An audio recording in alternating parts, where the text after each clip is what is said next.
কি করছো দিদিমণি? কেন, কি হয়েছে? গ্রামের লোক দেখে ফেলে। তাতে কি হয়েছে? মহাভারত অশুদ্ধ হয়ে যাবে।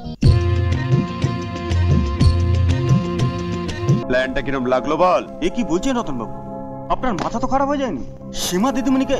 চুপ কর। 5 লাখ টাকা আমার চাই। এমনি চাইলে তো দেবেন্দ্রনারায়ণ দেবে না। Wow, Radha beautiful. আরে এই সুইমিং পুলটা তো আমাদের কলকাতা সুইমিং পুল থেকে অনেক বড়। শিবলিং? শিবলিং তো এখানে নয়, শিবলিং তো সেই নবপুরে। শিবলিং? ও দূর বোকা, শিবলিং না, শিবলিং না, সুইমিং। ইংরেজিতে সাঁতার কাটাকে সুইমিং বলে, বুঝলি? তুমি দিদিমণি সাঁতার কাটবে এই পুকুরে? দেখো, আমি যতদিন এখানে আছি আমি কিন্তু এই সুইমিং পুলে সুইমিং করব, ওকে?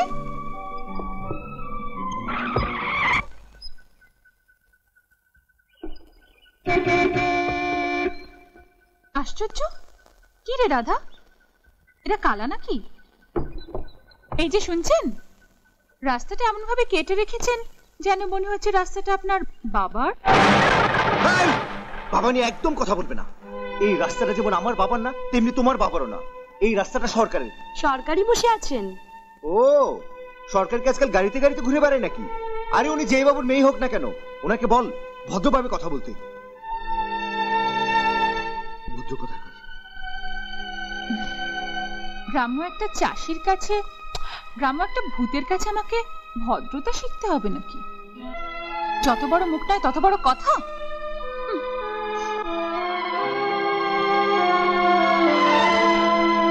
এত বড় সাহস তোমার?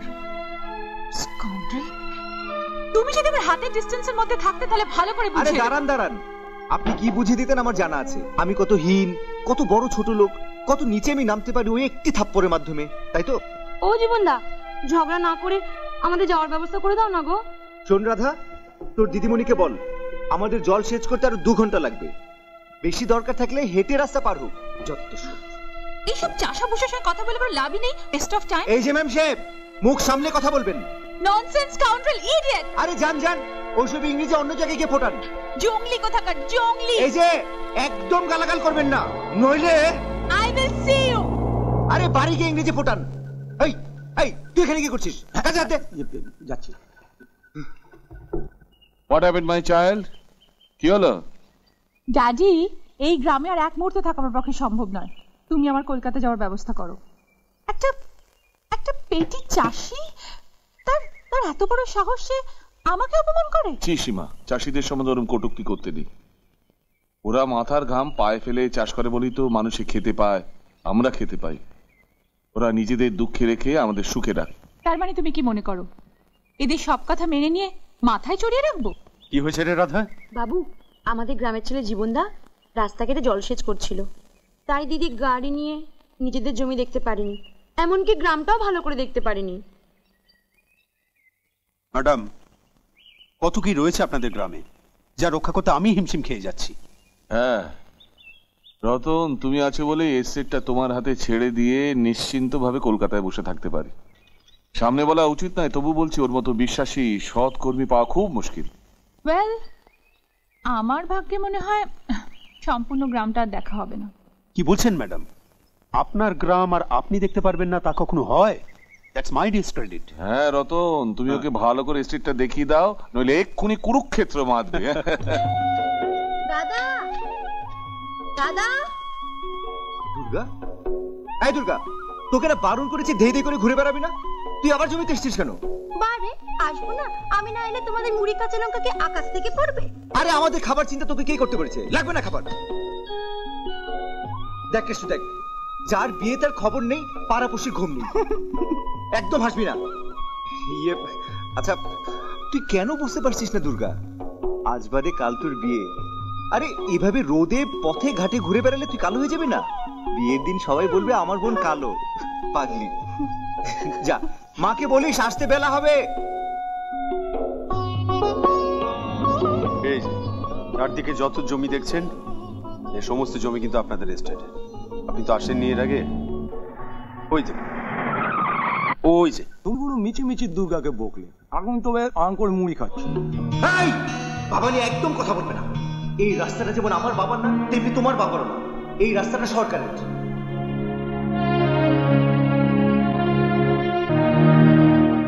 ম্যানেজার, ম্যাডাম আমি ড্রাইভ করবো।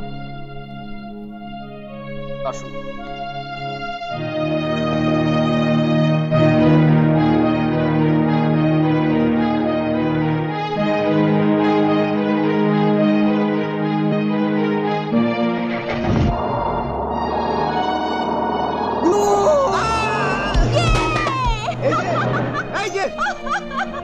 এই যে নবাবের বেটি, দেখে পথ চলতে পারিস না? তোর হাসি আমি বার করবো। গুরু, এ তো মেয়ে নয়, ধানি লঙ্কা। কি তেজ, কি ঝাল। ঝাল, ওর ঝাল আমি মিষ্টি করে দেবো। ওকে বুঝিয়ে দেবো কত ধানে কত চাল। Hello daddy. গ্রাম পরিদর্শন হলো? আর সবচেয়ে ইন্টারেস্টিং কি জানো ড্যাডি, আমার মধ্যে থেকে যে এখনো জমিদারি রক্তটা যায়নি সেটা আমি খুব ভালো করে বুঝিয়ে দিয়ে এসেছি। আবার কি হলো? ড্যাডি, একটা সামান্য চাষি আমাকে অপমান করে এত বড় সাহস? অপমান করার যে কি রেজাল্ট সেটা আমি ভালো করে টের পাইয়ে দিয়ে এসেছি। তোর ভাবসাব দেখে মনে হচ্ছে নিশ্চয়ই কোনো ঘটনা ঘটিয়ে এসেছিস। কি ব্যাপার রতন? স্যার, 1953-তে জমিদারি প্রথা চলে গেল, ম্যাডাম কিন্তু 2002 সালে স্টাইলটা ঠিক বজায় রেখেছে। সত্যি ম্যাডাম, আপনি এক্সকিউজ মি, আমার এসব আপনি আগে একেবারে ভালো লাগে না। I simply don't like it. আপনি আমাকে তুমি করে বলতে পারেন, I don't mind. Okay madam. ওফ, ভীষণ গরম লাগছে এখানে। ও daddy, it's too hot here, let's go inside. Excuse me, আপনি আমাকে তুমি করে বলতে পারেন, আই ডোন্ট মাইন্ড। বাবু, হ্যাঁ, আজ আপনাকে বেশ খুশি খুশি লাগছে। সীমা আমার হাতের মুঠোয়, আমার প্রেমে একেবারে গদ গদ। তাহলে রতন বাবু, কেল্লা ফাতে হয়ে যাক আজ পূর্ণিমা রাতে। না না না না, সবে গ্রিন সিগন্যাল পেয়েছি, দাঁড়াও। রতন বাবু, মেয়েদের মতি গতি বোঝা মুশকিল। এই আছে, এই নেই। তাই বাবু, আমার যুক্তি হলো, ধরো তক্তা মারো পেরেক। না না না না না, এত জলদিবাজি ভালো নয়। ধীরে বন্ধু, ধীরে। হে কৃষ্ণ, দেখা দাও, নচেত ছাপ্পড় ফাড়কে দাও। কি হলো? ওই দেখো, বিউটিফুল। আমি এখানে সুইমিং করবো। এ কি করছো দিদিমণি? কেন, কি হয়েছে? গ্রামের লোকই দেখে ফেলে। তাতে কি হয়েছে? মহাভারত অশুদ্ধ হয়ে যাবে?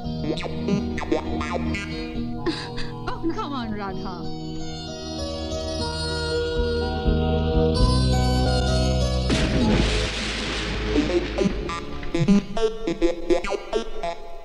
দেখি গুরু কোথায় গেল?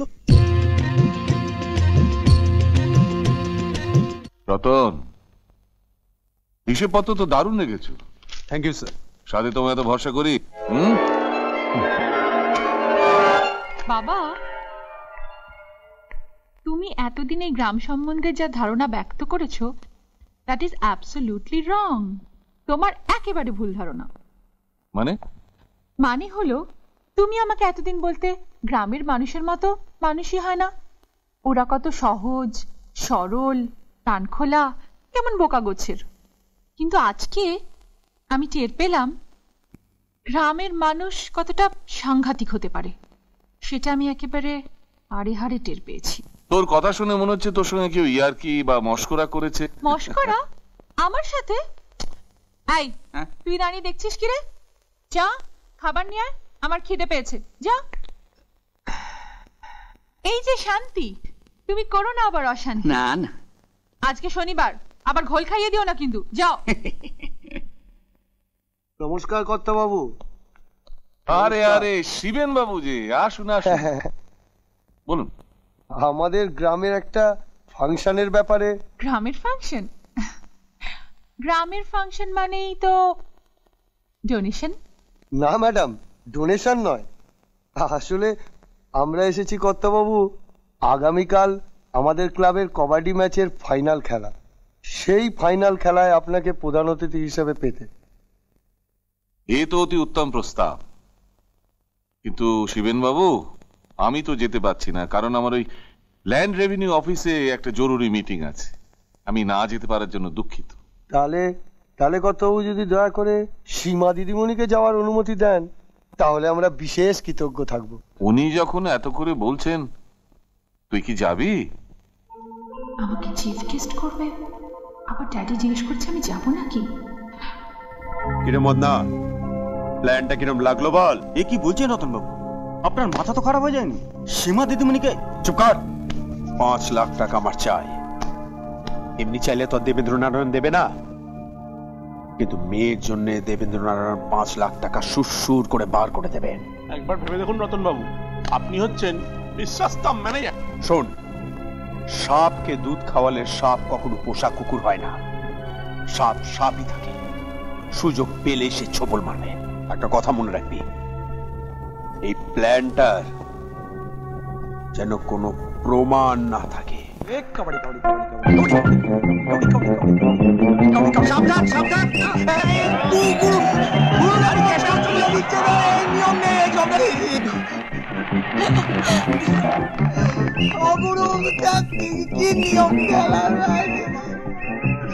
খেলতে যান নাকি?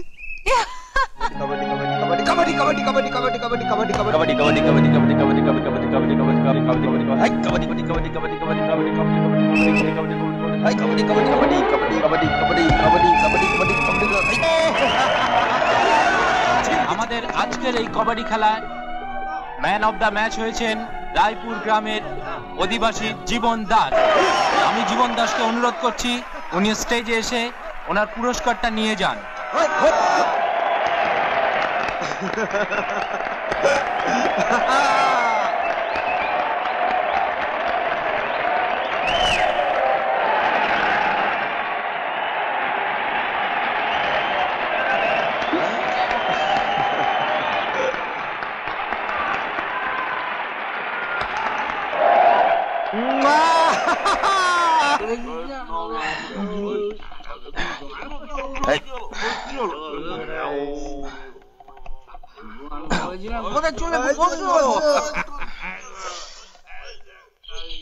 যেন কোনো প্রমাণ না থাকে।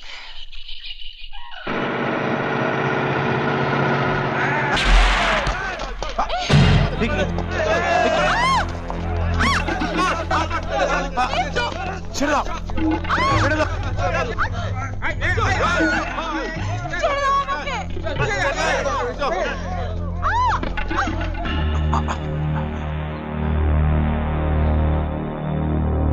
মদনা, মারবি না আমাকে? যেন কোনো প্রমাণ না থাকে।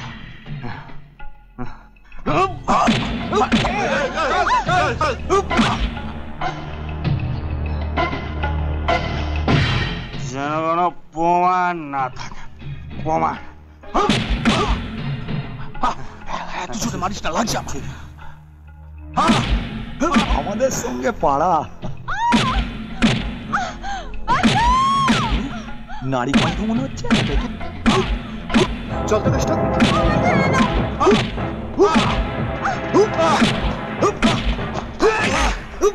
কি রতন বাবু, আপনার এ বসে কে করলো? দেখ না, আমি আর সীমা কবাডি মাঠ থেকে বাড়ি ফিরছিলাম, হঠাৎ রাস্তায় কিছু লোক আমাদেরকে এখানে বেঁধে রেখে সীমাকে নিয়ে কোথায় জঙ্গলের মধ্যে চলে গেছে। যা যা যা, সীমাকে বাঁচা, বাঁচা, যা। কেষ্ট, তুই এদিকটা সামলা, আমি ওদিকটা দেখছি। ছেড়ে দে দিদিমণিকে।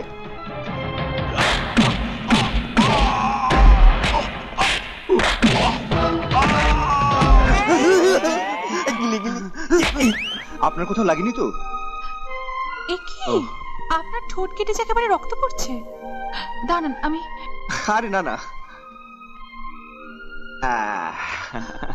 মাটি? আরে আমাদের এই গ্রামের মাটি সোনার চেয়েও খাঁটি। এই মাটি হচ্ছে আমাদের আয়োডিন, ডেটল। আমার জন্য? সে আপনি কিছু ভাববেন না, এরকম আমার অভ্যেস আছে। প্রায় এরকম সমাজ সেবায় শরীরে কিছু রক্ত দান করতে হয়। বলছিলাম কি, বলুন। না মানে আসলে এটা তো কলকাতা শহর নয়, গ্রাম। দয়া করে গ্রামের এই আবৃত সৌন্দর্যকে অনাবৃত করবেন না। ভগবান নিপুণ হাতে অকৃপণ ভাবে আপনাকে সাজিয়েছেন। ভগবানের দিয়ে অপরূপ সৌন্দর্যকে আপনি বিদেশি সাজ আর কৃত্রিমতায় নিজেকে আর নগ্ন করবেন না। এই সাজ আপনাকে মানায় না। আপনি হচ্ছেন আমাদের এই গ্রামের লক্ষ্মী। এই যা সন্ধে হয়ে এলো, চলুন আপনাকে বাড়ি পৌঁছে দিই। আরে চলুন। সালাম, বদনাটা কোথায় গেল রে? হুজুর, আপনার ভয় পালিয়ে গেছে। পালিয়ে গেছে? পালিয়েও যাবে কোথায়? আমি ওকে বললাম যে এই ঘটনার যাতে কোনো প্রমাণ না থাকে, অথচ সালা আমাকে এমন ভাবে মারলো যে পুরো ফেসে তার প্রমাণ রয়ে গেল। রাধা, আগে বলছিলাম যে তোর জীবনদার বাড়ি কোথায় রে? এই গ্রামে। কেন দিদিমণি? না, এমনি। তা কে কে আছে বাড়িতে? বাবা নেই, মা আছে, ভাই নেই, বোন আছে, জমি নেই, লাঙল আছে। ওরে বাবারে, তোর মুখে যে একেবারে খই পড়ছে। চলি গো দিদিমণি, আজ আর কিছু জিজ্ঞাসা করো না, আজ আমার অনেক তাড়া আছে। তারা? কিসের তারা? আমাদের গ্রামে সন্ধেবেলা স্কুল বসে, রায়পুর নিরক্ষরতা দূরীকরণ সান্ধ্য বিদ্যালয়। সেটা আবার কি? আমরা গ্রামের সবাই সেখানে লেখাপড়া শিখি, সই করা শিখি। তা কে কে পড়ে তোর বিদ্যালয়তে? ছেলে, মেয়ে, বুড়ো, বুড়ি সবাই আসে। তাই নাকি? Very interesting. চল রাধা, আমিও যাবো তোদের স্কুলে। সত্যি? চল চলো। এমন আরো অনেক ভিডিও দেখতে এই চ্যানেলটি সাবস্ক্রাইব করে নিন এবং পাশের বেল আইকনটি প্রেস করে দিন।